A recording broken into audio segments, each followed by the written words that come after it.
başını. Kendime kastım Ali, dağlara küstüm Ali, dar günde dostum Ali.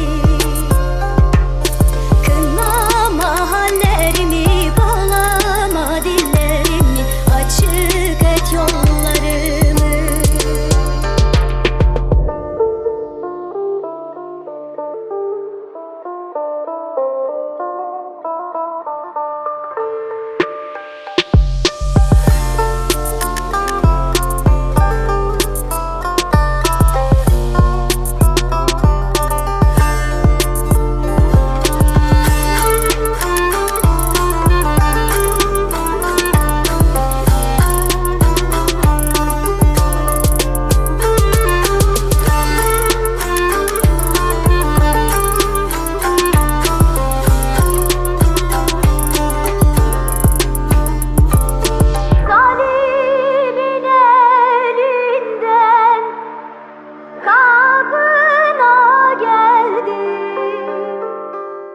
Kan gölü içinde bunaldım kaldım.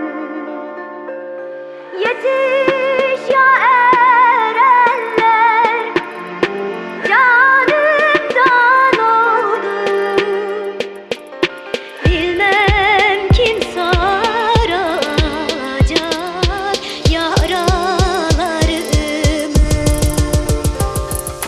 Kendime kastım Ali, dağlara küstüm Ali, dar günde dostum Ali.